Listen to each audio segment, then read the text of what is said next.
A todos y todas.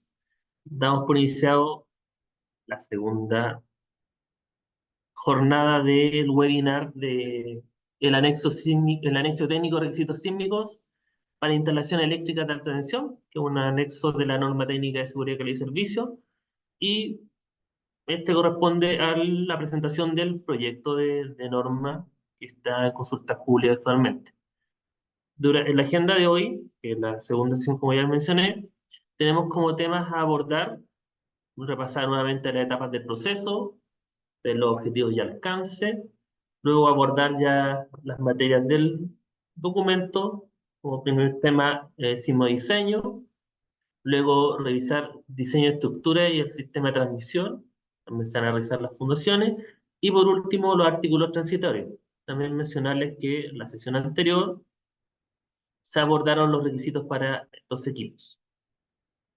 Respecto al proceso, este anexo técnico se ingresó al panorama normativo del 2020, eso fue a finales del año 2019, a través de la resolución exenta 776 del 2019. Se dio inicio con la resolución exenta del 2022, la resolución exenta 226, y a partir de ahí se realizaron 10 sesiones de comité consultivo y se integró por 16 integrantes y se abordaron en estas 10 sesiones todas las materias que estamos presentando el día de hoy y también ayer. Este fue un trabajo bastante extenso, como ustedes han visto en el documento de consulta pública, y implicó luego de las sesiones de comité un transcurso de varios meses en la cual se materializó la consulta pública en junio de este año, hace un par de días atrás, y está en consulta pública en los plazos que mencionaré en unos minutos más. Como ya mencioné, el comité consultivo fue durante 2022 hasta el 2023. Luego de ello, hasta hace poquito estuvimos trabajando en el borrador, que es el proyecto que está en consulta pública, y se inició esta consulta pública el 12 de junio y tiene como fecha de fin para recibir observaciones el 22 de julio. Esos son 40 días corridos y también, me imagino que ya lo mencionamos en la sesión anterior, pero lo reitero, estas observaciones se hacen a través del correo de normas técnicas con el formato que se está indicando en la página web de la Comisión Nacional de Energía. Esta consulta pública en este periodo de 40 días, luego de ello, todas las observaciones que nos llegan se revisan, cada una de ellas, se evalúan en su mérito y se aprueban y se incluyen en modificación o no se acogen y por lo tanto se da una explicación de por qué no fueron consideradas. Luego de esta revisión, se publica este informe consolidado con todas las observaciones y también al mismo tiempo se publica el anexo técnico definitivo, el cual esperamos que se realice y se publique el último trimestre de este año. Em, las indicaciones de las observaciones las vamos a dejar en el chat, por si es que alguien no las ha visto y no lo ha encontrado dentro del sitio web. Y vamos a dar paso ahora a los puntos importantes del documento. Voy a dar paso a Fernando y luego a Marcela. Muchas gracias, Félix. A continuación les presentaré los objetivos y alcances que tiene este anexo técnico de requisitos sísmicos. El documento, bueno, como lo mencionamos ayer, define los requisitos sísmicos para instalaciones eléctricas de alta tensión del Sistema Eléctrico Nacional, eh, con la finalidad de dar cumplimiento a esos objetivos de calidad y seguridad de servicio, para lo cual se definen en este documento requisitos sísmicos mínimos de diseño, enfocando al sistema como un todo, destinado a garantizar tanto la resistencia ante las solicitaciones sísmicas, pero también las condiciones de inmediata disponibilidad de las operaciones después de un sismo. Otro de los objetivos de este anexo técnico es reducir el impacto tanto social como económico que tiene un sismo de las características que se establecen en este documento en la población. Por lo tanto, el principio general que orienta el desarrollo de este anexo técnico es el de inmediata disponibilidad de operación después de ocurrido un sismo. ¿Qué es lo que significa esto?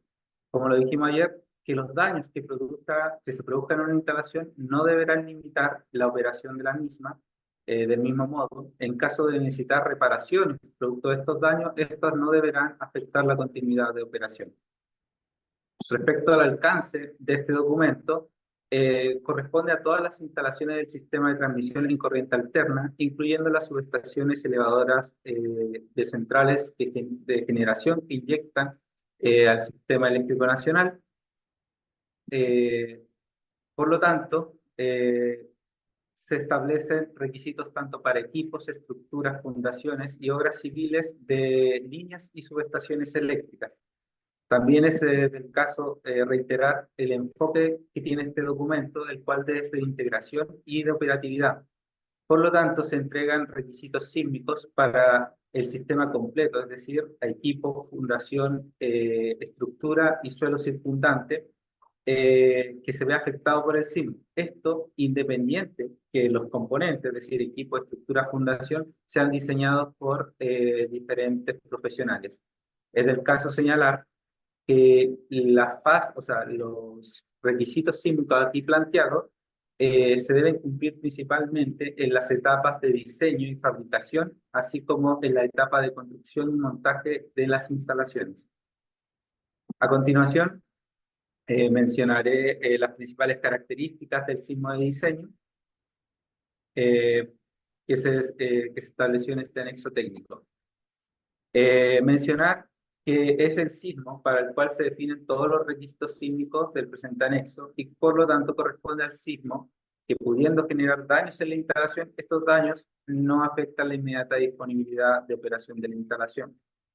Para el diseño de equipos y estructuras de soporte, así como el diseño de estructuras de transmisión que van a soportar equipos, o donde se va a instalar equipos, se deben considerar valores máximos de aceleración de 0,5G, de velocidad y desplazamiento horizontal en la superficie del terreno de 50 centímetros por segundo y 25 centímetros respectivamente. Señalar también que si para algunas instalaciones se ha realizado un espectro de sitio o se desarrolla un espectro de sitio, el diseño sísmico igualmente debe cumplir con todos los requisitos establecidos en este anexo, así como las metodologías, siendo la única modificación el espectro de diseño, pero que en ningún caso podrá ser menor al establecido en este documento. Respecto al espectro solicitado en este documento, bueno, aquí tenemos una imagen donde se puede ver la solicitación sísmica que se realiza para los equipos en línea roja, el del anexo técnico. En línea azul intermitente tenemos el señalado en la norma ETG 1020 y en verde la IEEE 693. Como podemos ver, la meseta o el PIC que tiene el anexo técnico de requisitos sísmicos en solicitud es similar al de la ETG 1020, pero las solicitaciones para frecuencias menores son mayores debido a la experiencia que se obtuvo en el sismo del año 2010. Señalar también que para el diseño de las fundaciones de equipos se deben considerar el mismo espectro de diseño señalado anteriormente, pero las aceleraciones máximas van a depender de la zona sísmica que se encuentre. Zona sísmica que viene definido por la NICH 2369, como vemos aquí en la tabla a continuación. Y el motivo principal de esta diferencia con los equipos es que los equipos tienen que estar diseñados para ser instalados en cualquiera de las zonas sísmicas del país, mientras que las fundaciones no son trasladables entre subestaciones, es por eso que se hace esta diferencia. Respecto a otras obras civiles dentro de subestaciones, y a esto nos referimos a salas de mando, casetas de control, salas GIS, entre otras, las solicitaciones sísmicas se verán construidas por lo señalado en el anexo técnico para efectos del factor de modificación y el factor de importancia. Para el caso de la zonificación, clasificación de suelo, aceleración basal o incluso tipo de análisis, también se van a basar en la NSH 2369 y en el caso que corresponda cuando haya empuje sísmico sobre elementos subterráneos se utilizará el manual de carreteras volumen 3, como señala el documento, el anexo técnico de requisitos sísmicos. A continuación, voy a dejar con ustedes a Marcela Aravena, quien nos presentará respecto a los requisitos sísmicos del diseño de la estructura de la instalación del sistema de transmisión, así como de los requisitos para las fundaciones. Gracias, sí. Gracias, Fernando. Como vimos ayer vimos los requisitos para validar sísmicamente los equipos. Entonces, hoy día lo que vamos a ver es cuáles son los requisitos que tienen que tener las estructuras y fundaciones para que se mantenga sobre el equipo el comportamiento sísmico con el que ya fue validado. Para eso, primero que nada, tenemos que definir dónde va el equipo. Entonces, lo primero que vamos a ver es cuando en lo que estamos diseñando es una estructura cuya función es ser soporte de equipo. Entonces, cuando la estructura es soporte de equipo, uno le puede pedir lo que quiera, porque la función de esa estructura es simplemente soportar el equipo. En este caso, para los equipos que van sobre este tipo de estructura, lo que se está considerando para el equipo es que la aceleración en la base del equipo son los 0,5G, que son los que están definidos y que siempre hemos definido en la verificación de los equipos. Entonces, el diseño de la estructura y fundación se puede hacer de dos maneras, mediante un análisis estático, que aquí en el anexo lo definimos como estático civil, para diferenciarlo de las fórmulas que están para el método estático cuando se están verificando los equipos que son rígidos. O se puede usar el método estático o el dinámico. Lo que hay que tener presente aquí es que el método estático es una simplificación del comportamiento real del sistema, equipo, estructura, fundación. Entonces, como es una aproximación, uno no puede llegar a usarlo en cualquier condición, tiene que tener ciertos límites, que son los que vamos a ver a continuación, para, digamos, poder decir, mira, como esto se cumple, entonces podemos usar el método estático, y cuando uno de estos no se cumpla, tenemos que usar el método dinámico.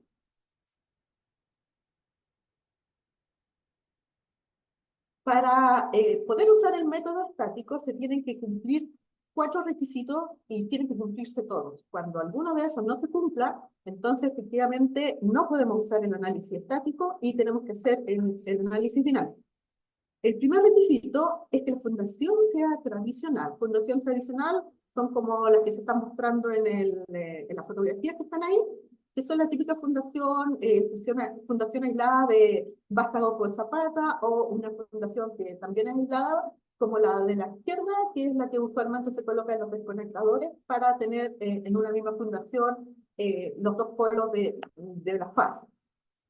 El segundo requisito es que esa fundación tradicional tiene que cumplir con un área comprimida, mayor o igual al 80% para la carga sísmica. El tercer requisito es que la frecuencia equivalente de la estructura de soporte tienen que ser 4 veces la frecuencia del equipo o menor o igual a 30 Hz. Y también se define un límite, y ese límite mínimo son 15 Hz. O sea, si uno lo calcula y te da 10 Hz, no sirve, digamos. Tienes que rigidizar más la estructura para que tenga mínimo 15. Y el cuarto requisito es una relación de masa. Masa equipo sobre la masa de la estructura tiene que ser mayor o igual a 0,6.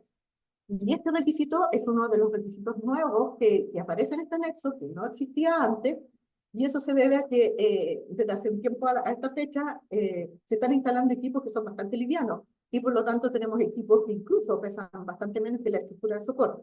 Entonces, ese requisito es un requisito también necesario para poder usar el método estático. Y este método estático, ¿qué es lo que hace? Uno, digamos, determina las solicitaciones sísmicas de la estructura y la fundación en base a ese método, cuya descripción está en el documento del anexo sísmico.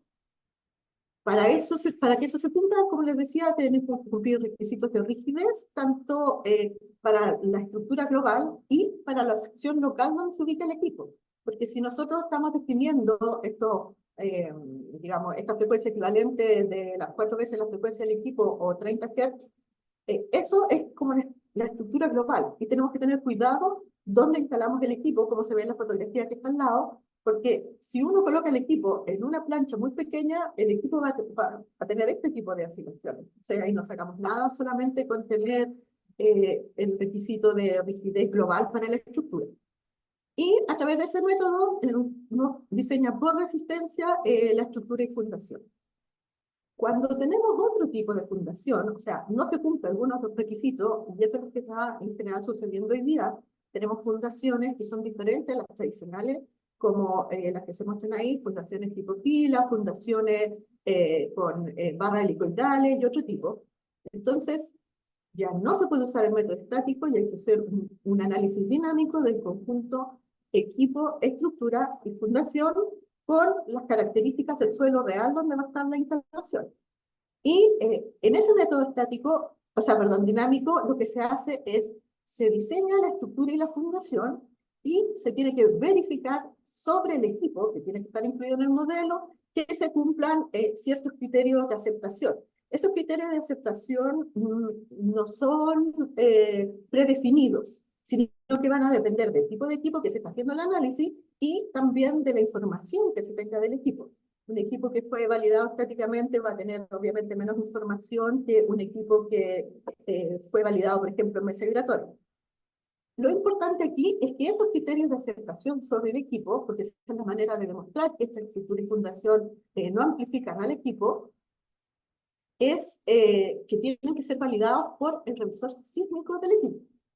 Entonces, esto no es solamente hacer un diseño dinámico y decir que cumple. Esto tiene que ser validado de que cumple, no solo en este caso por el revisor sísmico de la estructura o fundación, sino que también por el revisor sísmico del equipo. En estos casos, de todas maneras, igual hay que tener cuidado con la rigidez local de donde se fija el equipo. Y con eso, digamos, uno ya finalmente diseña por resistencia la estructura y fundación. El otro caso es cuando nosotros tenemos equipos que están instalados sobre una estructura cuya función no es el soporte de equipo. Ejemplos de eso son los que se ven en la fotografía, por ejemplo, instalar un equipo arriba de un muro cortafuego, instalar un equipo arriba de las vigas de un marco en línea, o en una cruceta de una torre. La función de esa estructura es otra, y es el equipo el que se instala encima, por las razones que sean, se tiene que especificar para una aceleración mayor porque va a tener amplificación de aceleración por el lugar donde se está colocando. Por lo tanto, cuando se va a colocar un equipo arriba de un tipo de estructura, no puede tener la misma especificación que el equipo que se está instalando en una estructura cuya función es ser soporte de equipo. Y para estos equipos que van a altura, se tiene que considerar que la amplificación de la aceleración a sub-cero es 3 veces. O sea, en el fondo, por ponerlo en altura, la solicitación que va a tener este equipo va a ser 3 veces que si estuviera instalado en una estructura que está definida como soporte de equipo. Entonces, en estos casos, uno especifica el equipo para esa condición y después lo que hay que hacer es, cuando uno diseña la estructura donde va a estar el muro cortafuego, la torre y su cruceta o eventualmente la viga del marco de líneas, como se muestra en la foto, lo que hay que hacer es determinar que en nuestra estructura la aceleración que va a tener en la base del equipo sea menor o igual que 3 veces a sub cero. Eso es lo que hay que hacer. ¿Y cómo se hace eso? Bueno, a través de un modelo que puede ser estático o dinámico, dependiendo de cuánto pesan los equipos con respecto al peso total de la estructura. Se tienen que considerar las cargas de operación de la estructura simultánea con el sismo. ¿A qué se refiere esto? Que cuando nosotros vamos a hacer el análisis de, por ejemplo, una torre o un marco de líneas, como los que se ven ahí, esa torre y ese marco de línea tienen conductores instalados. Por lo tanto, hay que considerar eso, hay que definir, bueno, en el anexo están definidos cuáles son las condiciones para determinar esas cargas de operación y hay que considerarla en el diseño sísmico, en este caso, de la estructura. Para poder cumplir con estas 3 veces a sub cero, hay que considerar limitaciones de desplazamiento, hay que tener cuidado de nuevo con los requisitos de rigidez local de dónde voy a fijar el equipo en la estructura, y uno diseña la estructura y la fundación de esa estructura alta o del muro cortafuego con, digamos, con las cargas que se resultan de ese modelo.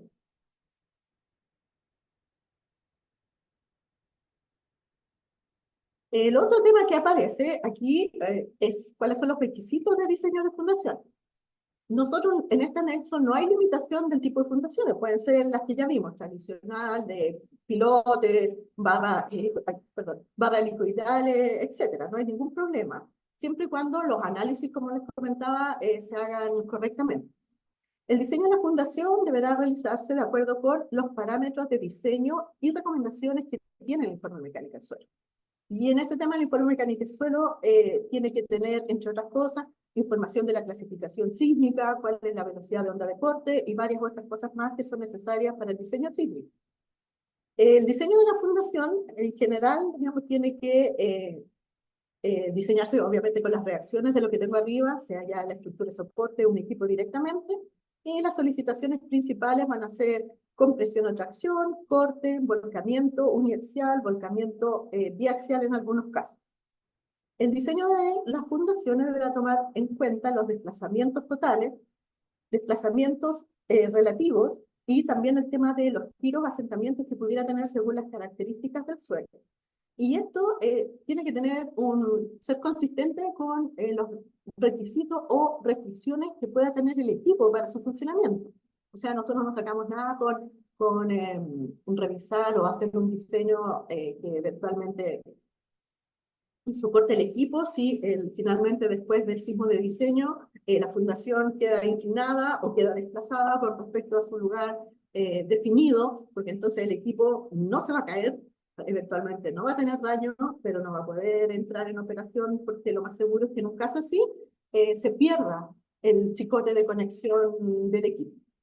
Y todo este tema de los desplazamientos, los giros, etcétera, se tiene que calcular con un factor de modificación de la respuesta de 1. O sea, nosotros podemos usar un factor de respuesta para el diseño de la fundación mayor a 1, pero solamente para el diseño de resistencia de fuerza, pero para los cálculos de los desplazamientos, no.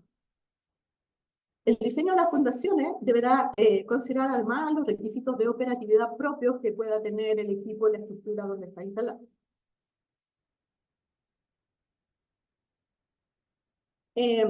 Voy a aclarar algo antes de pasar al tema de qué hacemos con las instalaciones existentes que conversamos ayer. O sea, hay que aclarar aquí que los equipos eléctricos, lo que está definido en el anexo, es lo que se estaba haciendo desde hace mucho tiempo. La validación sísmica de esos equipos se mantiene. O sea, no, eso no se ha modificado. Lo que se hizo fue dejar más claro con respecto, por ejemplo, a lo que estaba en el documento de SIGRE, cuáles equipos van a mesa giratoria, cuándo se puede usar el método estático o el método de coeficiente estático, etc. Eso no cambia. Lo que cambia aquí es que cuando no tenemos fundaciones tradicionales y o la estructura de soporte no cumple sus criterios tanto de rigidez como de relación de masa, entonces ahí aparece el análisis dinámico del conjunto. Y eso es para validar que el equipo, que ya fue aprobado por el revisor sísmico, que cumple lo que tiene que cumplir, efectivamente este sistema de estructura fundación y el suelo donde va a estar instalado no tiene amplificación. Y lo traigo a colación, digamos, porque ayer yo creo que quedó algunas dudas cuando hablamos de los análisis dinámicos sobre el tema de cómo se validan sísmicamente los equipos.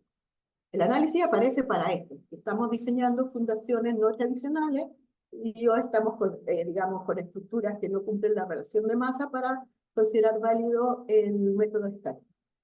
Para el caso de reutilización de estructuras de soporte y o fundaciones existentes, que eso es una situación bastante común, lo que se hace o lo que se pide hacer en el fondo es que para la fundación que sea, lo que hay que hacer es revisar que con este nuevo método, ¿qué es lo que sucede? ¿Qué es lo que sucede con la rigidez de la estructura? Si se cumple o no se cumple la relación de masa, qué es lo que pasa con la fundación, el área comprimida. La mayoría de las fundaciones existentes donde se están haciendo estas modificaciones son fundaciones tradicionales. Entonces, lo primero que uno hace es hacer los cálculos para el nuevo equipo con el método estático civil y se verifican que se cumplan estas cosas. Si no se cumplen, que uno de los problemas podría ser, el problema fuerte es el tema de las fundaciones, la estructura de soporte, hacer que cumpla, salvo la relación de masa, es bastante más simple, porque por último uno retira la que está y coloca una nueva. El problema más fuerte es que no me cumplen los requisitos la fundación. Entonces, cuando eso con el método estático no se cumple, hay que hacer el método dinámico con el sistema completo para poder evaluar si la fundación o la estructura, lo que sea, pasa ahora a cumplir, porque el método dinámico es un método que es más preciso, o sigue en situación de no cumplimiento, y en ese caso lo que hay que hacer es reforzar o reemplazar el elemento que no está cumpliendo los requisitos.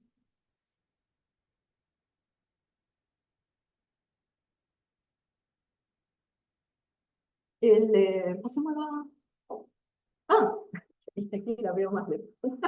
Eh, lo siguiente que es importante definir también aquí es lo que está en el anexo en uno de los capítulos iniciales, es cuáles van a ser los valores de los factores de modificación de la respuesta.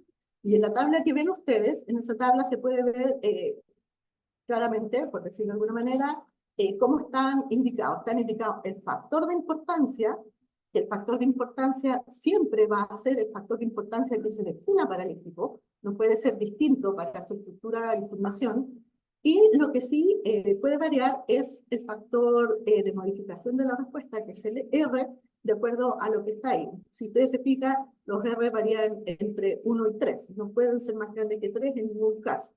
Cuando estamos nosotros en el tema de los equipos, que tiene que ver con no solo con la operación, sino con el tipo de material y el modo de falla de los equipos eléctricos, todos los análisis sobre el equipo tienen que ser con R igual 1. Nosotros podemos utilizar un R mayor para la estructura o para la fundación, de acuerdo a lo que está en esta tabla que está aquí, según el tipo de estructura y el tipo de fundación.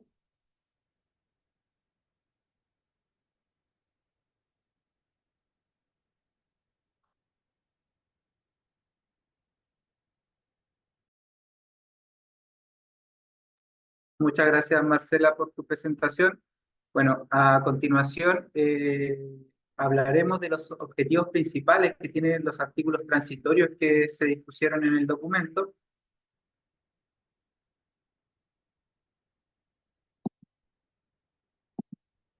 Como vemos a continuación, bueno, uno de los objetivos principales que tiene el anexo técnico en sus artículos transitorios es que los requisitos de este anexo no sean solicitados para instalaciones existentes, obras nuevas o ampliaciones decretadas o autorizadas. El motivo principal es los altos costos que pueden significar los cambios a las instalaciones existentes, los problemas de espacio y técnicos que se pueden producir y también la posibilidad de tener a muchas instalaciones fuera de servicio por largos periodos para realizar ya sea las obras que necesiten para estar en regla con este anexo técnico de requisitos sísmicos. El segundo objetivo es evitar que cualquier instalación existente o sus ampliaciones deterioren la condición sísmica existente previo a la obra de ampliación. Esto principalmente, como se dice ahí, de las obras existentes, pero también de aquellas obras que son eximidas de dar cumplimiento al anexo técnico de requisitos sísmicos. O sea, todas estas obras van a entrar con unas solicitaciones sísmicas por diseño y estas no van a poder ser deterioradas producto de cualquier tipo de ampliación que esa instalación reciba.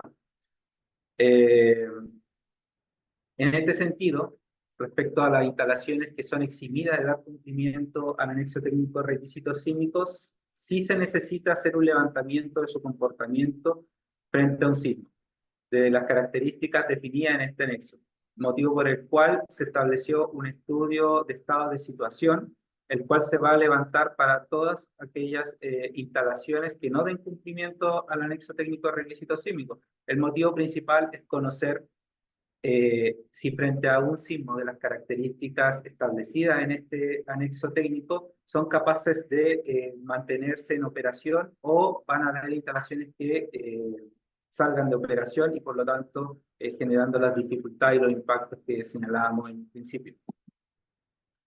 Finalmente, también existe el objetivo de evitar que el número de instalaciones de las cuales no se conocen sus características de diseño siga aumentando. Y esto se va a enfocar principalmente en aquellas instalaciones que no, o sea, que no exigiéndose el cumplimiento del anexo técnico de requisitos sísmicos, todavía no entren en operación cuando este documento entre en vigencia. Porque la idea es empezar a conocer, como se dijo anteriormente, el estado de situación de todas las instalaciones. A continuación, vamos a dar paso a las preguntas que tengan los asistentes. Aquí nuestro moderador va a ser Félix. Así que esperamos que haya sido una grata sesión y podamos aportar y solucionar las consultas que ustedes tengan.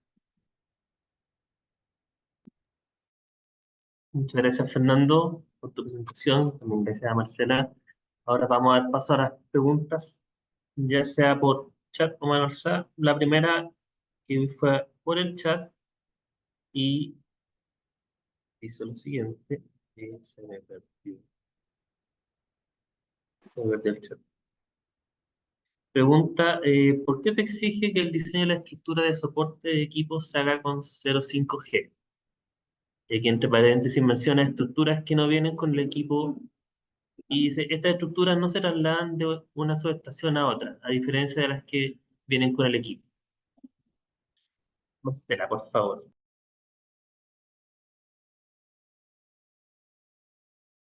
Sí, gracias.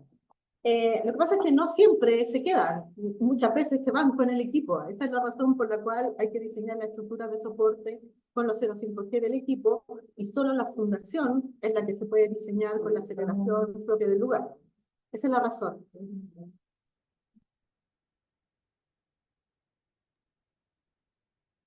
Gracias, Marcela. Ahora le damos a la palabra a Diego Fuentes, por favor. Hola, hola, ¿qué tal? Buenos días. Marcela, tengo dos preguntas, principalmente relacionadas con el tema de los elementos que dan soporte a los equipos en la estructura. El primero es que no viene dentro de la tabla algún factor R que se deba aplicar específicamente a estos elementos. Entonces, la pregunta es, esos elementos, los que dan soporte a los equipos eléctricos, ¿se tienen que diseñar con R igual 1 o con un R diferente más asociado a lo que es la estructura de soporte? Esa es la primera pregunta. Y mi segunda pregunta tiene que ver un poco con la metodología de verificación de la flexibilidad local de estos mismos elementos, porque nosotros hemos intentado en diferentes alternativas mediante análisis estático y la verdad es que no hemos llegado nunca a una solución que nos deje completamente satisfechos. Entonces, para todos los casos, cuando queremos hacer la verificación de la flexibilidad debido al comportamiento local de estos elementos, siempre hemos tenido que llegar a análisis dinámico. Entonces, no sé si ustedes han tenido alguna experiencia mediante análisis estático que esta se puede hacer. Esas son ¿Tiene que mis dos llegar a qué? preguntas. Muchas Perdona, gracias. Diego. No, Ah, si es que, no si te es entendí la que, última parte.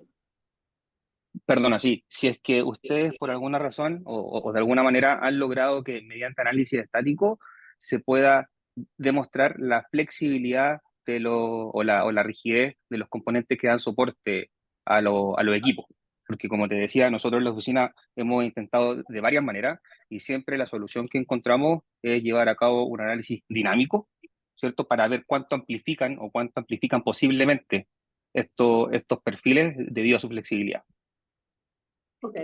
Cuando tú te refieres a estos tipos de perfiles, ¿son los perfiles de la estructura de soporte o son parte del equipo? Primera pregunta, que tiene que ver con la primera parte de tu consulta. Sí, me refiero a los perfiles que son parte de la estructura, pero que es donde se apoya el equipo.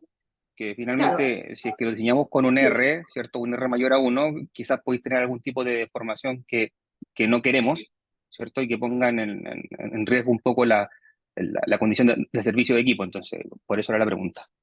Claro, exactamente. Esa parte se tiene que diseñar con un R igual 1 precisamente para que no tenga deformaciones permanentes. Y uno tiene que ver, además, digamos, del tema de la resistencia, porque uno puede darle rigidez, normalmente eso es una placa, puede darle rigidez aumentando el espesor, por ejemplo, o eventualmente, no necesariamente aumentando el espesor, pero sí poniéndole unas diagonales, en algún caso, o refuerzos laterales, normalmente por abajo. Eso es lo que hay que hacer.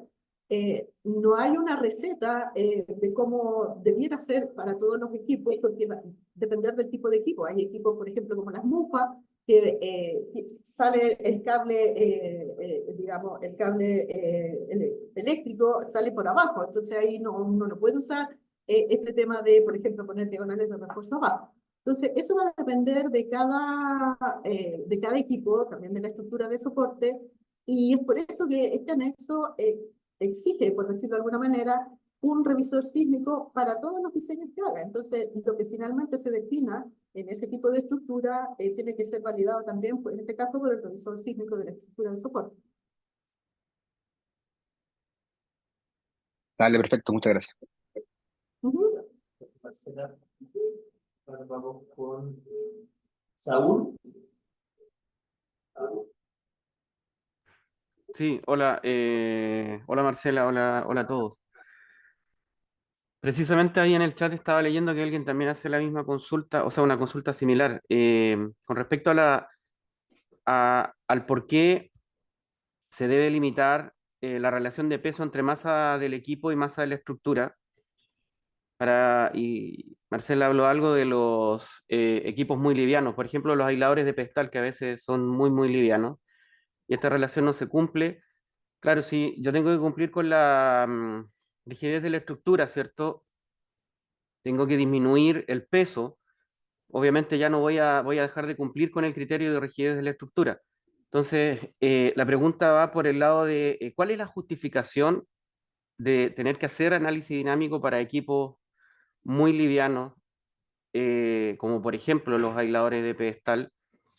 Esa es una pregunta que tengo, que me gustaría aclararla. Y lo otro es con respecto a los factores de importancia de los equipos, porque siempre están definidos como factor de importancia del equipo, pero no están aclarados en el fondo, no están definidos tampoco dentro de la norma.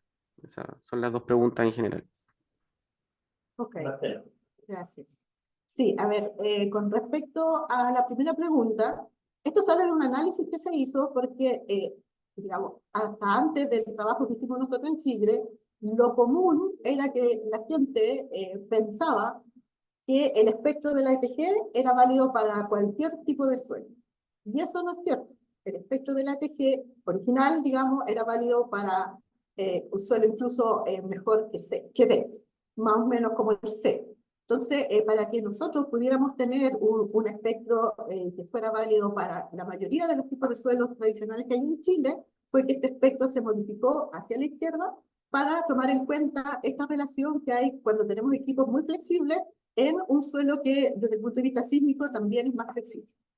Y en ese caso, lo que nosotros encontramos haciendo esos análisis es que cuando estamos con un equipo flexible, en un suelo flexible, y la masa del equipo y la estructura es menor a 0,6, entonces podemos tener amplificaciones sobre el equipo, producto de esa combinación.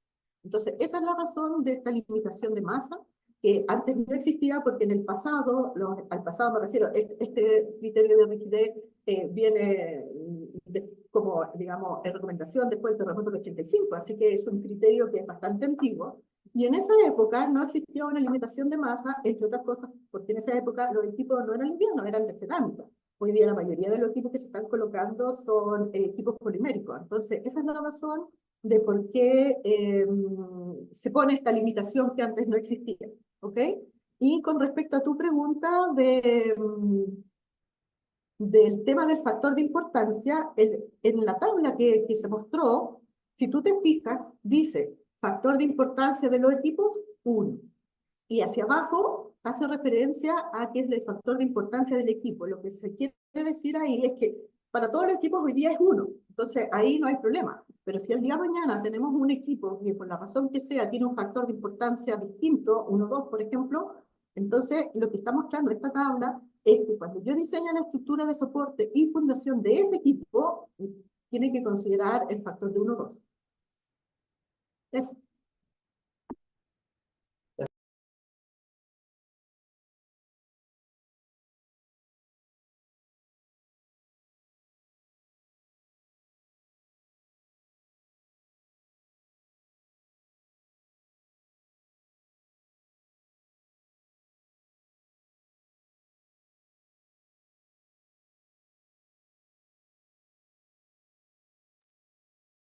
O sea, en el documento se definen los criterios que tienen que cumplir según el tipo de fundación, si es fundación tradicional, si es fundación tipo pila y si es fundación, por ejemplo, de barras helicoidales o de cáncamo, o de ese tipo de cosas, sí, está en el documento.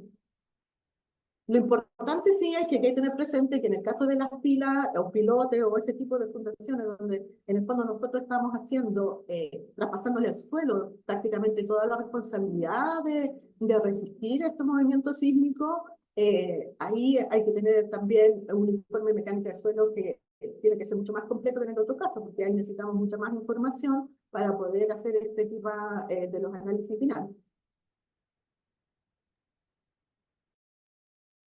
Gracias, Marcela. Vamos a la siguiente pregunta. La pregunta anterior era la de Jairo Valenzuela en el chat. No se escuchó. La siguiente pregunta es de Cristian Maldonado. Dice, ¿cuál es el factor R que debería usarse en el diseño o verificación de los pernos de anclaje de la estructura de soporte en la fundación?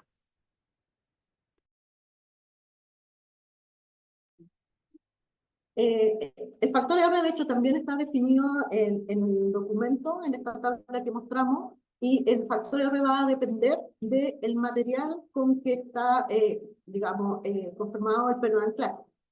Uno de los casos es el perno de anclaje que está embebido en la fundación, y en ese caso uno puede utilizar un R igual 2, pero si los pernos que se están colocando son pernos que son post-instalados, en ese caso esos pernos tienen que diseñarse con un factor de modificación de la respuesta de 1. Gracias, Marcela. Vamos con la pregunta del chat de Pablo y después nos vamos con Horacio que levantó la mano en los participantes. Pablo García, con respecto a los equipos muy livianos, menor a 50 kilos, para este equipo es casi imposible que se cumpla la relación de masa. ¿Cómo se definirían los requisitos de aceptación para el análisis dinámico, siendo que rara vez tienen los reportes de mesa vibratoria, si es que los hay? De hecho, no lo hay, porque si un equipo de ese tipo, sobre todo los aisladores de pedestal, no van a la mesa vibratoria. Como comentamos, y es lo que dice también el documento, los parámetros para validar que el equipo, digamos, se mantiene en su lugar, se tienen que definir en función de la información que hay. En el caso de los aisladores de pedestal, la única información que hay, porque esos equipos se verifican con el método de coeficiente estático, es considerar que la aceleración en la base de ese equipo es 0,5. Sin embargo, eso, que digamos que es la única información que uno tiene sobre ese equipo, sí hay que tener presente que, como también dice el documento, y lo comentamos, eso tiene que ser validado por el revisor sísmico. O sea, el revisor sísmico eventualmente podría pedir que aparte de ese criterio de validación, a lo mejor podría pedir otro. No sé, estoy tirando idea, cuál es el desplazamiento del equipo arriba o cosas por el estilo. Por eso es que este documento no dice cuál es el criterio de validación. Hay que analizarlo caso a caso. Gracias, Marcela. Ahora vamos a la consulta de Horacio Mantilla. Por favor, Horacio. Muchas gracias y nuevamente muchas gracias por el espacio y la presentación. Y Ana Marcela, mi pregunta es sobre la definición del método estático dinámico para el diseño. Está claro pues que en algunos casos que no se cumplan algunas, digamos, requerimientos se debe acometer el análisis dinámico. Sin embargo, uno pensaría que es posible arrancar de una vez en muchos casos el diseño desde el dinámico, o sea, acometer el diseño para cimentaciones superficiales tradicionales, pues de Vástago y Zapata, comenzar a hacer el diseño, hacer análisis de de todo el conjunto mediante análisis dinámico, teniendo en cuenta obviamente el tema de interacción suelo-estructura, que es lo que se está buscando con el modelo pues de análisis estático que ustedes hacen, o sería potestad del revisor sísmico esa definición. O sea, como comentaba un poco ayer, por ejemplo, en el tema del equipo. Gracias, estaba muy bien. Como comentamos ayer, por ejemplo, en el tema de los equipos, está definido cuándo se puede usar el estático, el de coeficiente estático, etc. Lo ideal, digamos, el que te entrega mayor información siempre va a ser en la mesa vibratoria.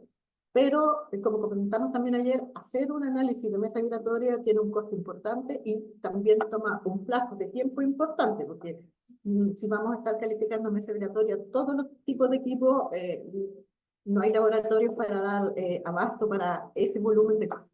En el caso del diseño de la estructura civil es lo mismo. O sea, el método estático, como yo comenté, es un método simplificado que se puede usar con ciertas limitaciones. Y si alguien, o sea, cumpliendo esas limitaciones, no quiere usar el método estático, quiere hacerlo dinámico, no hay una restricción para eso. Lo que pasa es que hacerlo dinámico toma bastante más tiempo y bastante más tiempo, digamos, del proceso y las horas de ingeniería. Pero no hay una limitación de que sea obligatorio desde lo que es ser estático.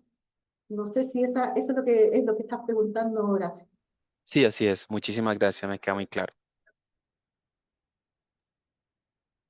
Gracias, Horacio. Vamos ahora, volvemos al chat. Ahora vamos con Max Caprile, que tiene un dedito para arriba. Dice, hola, muchas gracias por la presentación y el trabajo del comité de solidísimo texto. Una pregunta que no fue mencionada acá. El artículo 89 habla de los BES, que son los sistemas de almacenamiento, bastante resumidamente. ¿Se refiere a baterías dentro de las subestaciones o a o a la intención es regular los sistemas BES? Conjunto, batería, ITS, etcétera, que de hecho es media tensión.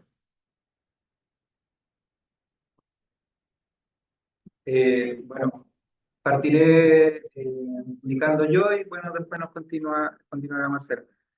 Las indicaciones que aparecen en este anexo técnico son definidas para el sistema de transmisión. En particular, aquí se está hablando de las estanterías, el tipo de conexión que tienen los sistemas de almacenamiento al interior de las subestaciones, que pueden ser utilizadas para servicios auxiliares u otros. En este anexo técnico no estamos estableciendo solicitudes sísmicas para sistemas de almacenamiento standalone que se vayan a desarrollar en el sistema, sin desmedro de que puede ser una buena práctica empezar a utilizar esta guía para la construcción de de dichos equipamientos. No sé, Marcela, si me quieres complementar con algo adicional. Sí, que no sé también si forma parte de la pregunta o de la duda, pero no está de más comentarnos que lo que está definido ahí en ese anexo, o sea, perdón, en ese artículo, es el tema, digamos, de fijación de las BES, tanto a la fundación o las características que tiene que tener este rack, dónde van. ¿Okay? Sabemos que ese tipo de equipos van dentro de una especie, digamos, de una especie de caseta, como un container o algo parecido. El diseño que aparece ahí no es de la caseta, es de la vez de los equipos propiamente tal, como está definido los requisitos de diseño también de la celda, que está en otro artículo y que es bastante similar a lo que está dicho para los BES.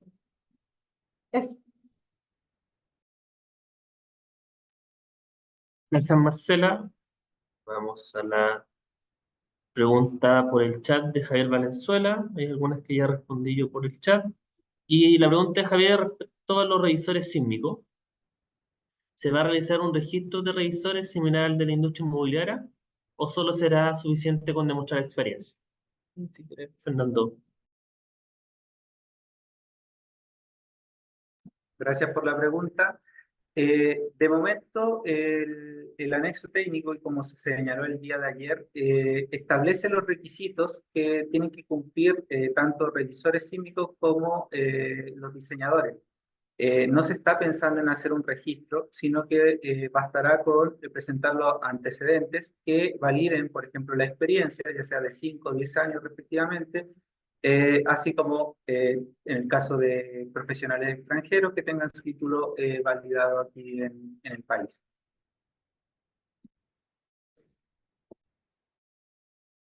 Gracias, Fernando. Y la última pregunta de Carla es muy similar, así que de ahí pasamos de nuevo a Diego. Eh, También da el agradecimiento. Dice, cuando se menciona un revisor sísmico externo, esto aplicaría para todas las obras, nuevas públicas y privadas. Revisores sísmicos externos deben ser validados por alguien, un ente público, típico EETT de Codelco. Muchas gracias. Pregunta de Carla Mateo. Bueno, y aclarar que todas las obras de transmisión son privadas. Es un punto importante a destacar, pero Fernando, si quieres, responde. Sí, bueno, si entiendo la pregunta, efectivamente todas las obras nuevas que se desarrollen en el sistema de transmisión deberán cumplir con este anexo técnico, conforme lo establecen, eso sí, los artículos transitorios. Y lo menciono porque en particular existen obras que ya partieron su diseño o su desarrollo y con este anexo técnico no buscamos retrasar o su puesta en servicio, ni mucho menos, sino que a ese tipo de obras, como se señala bajo las indicaciones que hace el artículo 200 del anexo técnico, se les va a permitir entrar sin realizar ningún cumplimiento de este anexo técnico de requisitos sísmicos. La única solicitación que se le va a hacer, eso sí, a todas estas obras del sistema de transmisión es que presenten un estudio de estado de situación, que es básicamente que le presenten al Coordinador Eléctrico Nacional cuáles son o los diseños, fue definido el diseño de esa instalación. Eso sería principalmente. Muchas gracias, Fernando. Eh, Vamos ahora con Diego, pero antes, Diego, disculpa, respecto a lo de la consulta pública internacional, vamos a subir los antecedentes y ahí también vamos a indicar los plazos para que lo tengan presente. Eh, Diego, por favor. Sí, Marcela, volviendo un poquito a lo de los análisis dinámicos que se están aceptando ahora dentro de este anexo técnico, que me parece súper. Mi pregunta va un poquito enfocada en que, ¿crees tú que sea recomendable incluir como alguna especie de requisitos a satisfacer para considerar la modelación del equipo en estos análisis dinámicos lo suficientemente representativos, dado que generalmente es muy difícil recibir información detallada de parte de los fabricantes para poder modelarlo? De hecho, muchas veces estos mismos equipos, por ejemplo, un transformador de potencial que tiene un estanque abajo, no tenemos o no se tiene información al momento del diseño de la estructura de soporte de los espesores de las paredes o los espesores del cover plate, por ejemplo. Entonces, O eventualmente sí. Sí. perdón. Efectivamente, ese sí, estamos de acuerdo y estamos bastante conscientes que ese es digamos, eso es un problema, de todas maneras. Por eso, en el fondo, lo que dice el anexo, o lo que se busca en el fondo, y por eso ahí hay que involucrar al revisor sísmico del equipo, es poder modelar el equipo en este análisis dinámico lo mejor posible con la información que se tiene. Porque así como lo planteas, Diego, de que hay información que no hay, una de las cosas, por ejemplo, relevantes que uno tampoco conoce, por ejemplo, es el módulo de elasticidad del material del equipo, que igual es un parámetro bastante importante para poder finalmente determinar los desplazamientos y ese tipo de cosas. Eh, Esa es una realidad y por lo tanto, como les decía, por eso es que este tema, para estar relativamente tranquilos de que los resultados que está arrojando el modelo sobre el equipo se pueden considerar aceptables, a pesar de la falta de información rigurosa para el equipo, es que hay que involucrar al revisor sísmico del equipo. Vale, entonces, en ese caso, si se da la situación de que el revisor sísmico de la estructura sea distinto al revisor sísmico del equipo, efectivamente tendrían que interactuar para poder hacer esa validación, digamos. Claro, tendrías que involucrar a ambos, sí. Pero lo importante, o Dale, sea, desde el punto de vista de cómo está redactado el anexo, o sea, si tú estás diseñando una estructura y fundación, tienes que involucrar al revisor sísmico de la estructura y fundación. Lo que aquí se está pidiendo es que como para validar esa estructura y fundación hay que medir algunos parámetros sobre el equipo, entonces también hay que involucrar al revisor sísmico del equipo. Eso en un fondo es lo que se busca. ya, estupendo, muchas gracias. Gracias. Vamos a las últimas dos preguntas, ya estamos un poco pasados de la hora. vamos con el chat y luego con Carlos Córdoba. Lo siento, Diego, ya por la hora no podemos responder todas las preguntas. Lo sentimos, no alcanzamos. Juan Carlos Mar, respecto a la fundación de las GIS del anexo técnico, ¿mencionará algo respecto al diseño de una fundación monolítica versus el diseño de fundaciones aisladas? Y después menciona, de acuerdo a su experiencia, ¿vale la pena hacer fundaciones aisladas para este tipo de equipos? Técnicamente, ya que está claro que representa un ahorro económico. Gracias. Sí, excelente pregunta. Porque este ha sido un tema bastante relevante. La recomendación, en el fondo, como está redactado el anexo, es que sean fundaciones aisladas, separadas una de otra, una junta de dilatación. ¿Por qué? Porque el comportamiento de la GIS tiene que ver con la rigidez o flexibilidad de la losa de fundación y, bueno, obviamente con las características de rigidez o flexibilidad propias del suelo. Entonces, cuando se hace el diseño de la primera GIS, se calcula un espesor, normalmente 40 o 50 centímetros, que tiene cierta rigidez. Si yo hago para la nueva GIS la fundación, o sea, la losa de fundación monolítica con la existente, va a tener el mismo espesor, va a ser más larga, digamos, supongamos si se ve ahí, la primera era así, y cuando tengo la segunda voy así, y cuando tengo la tercera voy acá. Cada vez que yo coloco una losa de demostración de la GIS monolítica con la anterior, lo que estoy haciendo es cambiando la flexibilidad de la losa. Y por lo tanto, si yo hago eso, hay que partir verificando qué es lo que le pasa al equipo existente. Entonces, la recomendación en el fondo es hacer fundaciones separadas a través de una junta de dilatación. Muchas gracias, Marcela. Y ahora vamos con la última pregunta y ya nos tenemos que retirar. Pues en la hora. Carlos Córdoba, por favor. Hola, ¿cómo están? Buen día. Quería hacer una pregunta a Marcela.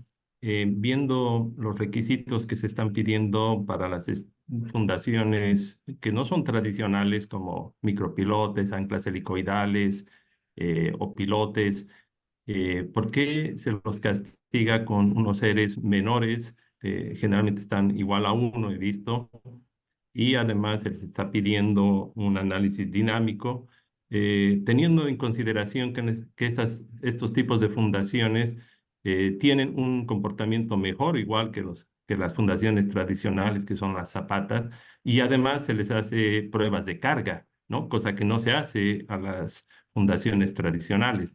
Entonces, quisiera que un poco expliquen el motivo, o sea, qué les ha llevado a colocar esas exigencias que más bien tratan de ahuyentar la innovación, ¿no? Desde mi punto de vista, y tratar de seguir como se ha hecho siempre, ¿no? Gracias, Marcela. Sí, a ver, lo que nosotros sabemos que ha funcionado bien, porque acuérdense, digamos, para el que no lo tiene muy claro, todas estas normas sísmicas, este anexo, la 2369, la 433 y todas, se definen en función de la experiencia de cosas que funcionaron bien y o no funcionaron bien en el terremoto anterior. Entonces, para el terremoto del 2010, nosotros sabemos que las estructuras con fundación tradicional que cumplen los requisitos que yo comenté, o sea, que la estructura cumple los criterios de rigidez, que la fundación es tradicional y cumple con el área de continuidad mayor o igual al 80%, funcionan bien. Lo que no sabemos es el comportamiento sísmico que van a tener los mismos equipos en todo este tipo de fundaciones, donde ahora estamos traspasándole la responsabilidad al suelo. En el caso de las fundaciones tradicionales, nosotros lo único que hacemos es considerar el peso del suelo, el peso del cono que ayuda a estabilizar el volcamiento de la fundación. Por lo tanto, no se requiere en ese caso un análisis de mecánica del suelo demasiado detallado. Pero ahora, con este tipo de fundaciones que se están usando, de hecho se requiere. Y las pruebas de carga que tú comentas que se hacen, no se hacen para validar el comportamiento sísmico, se hacen para validar que la resistencia de esa fundación, la carga que aguanta, efectivamente es suficiente para las solicitaciones que se le dieron. Pero esas pruebas de carga no validan el comportamiento sísmico del sistema. Entonces, mientras no tengamos certeza de cuál es el comportamiento que van a tener nuestras subestaciones dado este cambio de fundaciones, es que no se puede hacer un análisis estático, se tiene que probar mediante un análisis dinámico. Esa es la razón. Ya. Muchas gracias, Gracias. Marcela. Creo que dado que ya pasamos los 5 minutos, damos por finalizada la sesión. Las sesiones de webinar también se dan por finalizadas.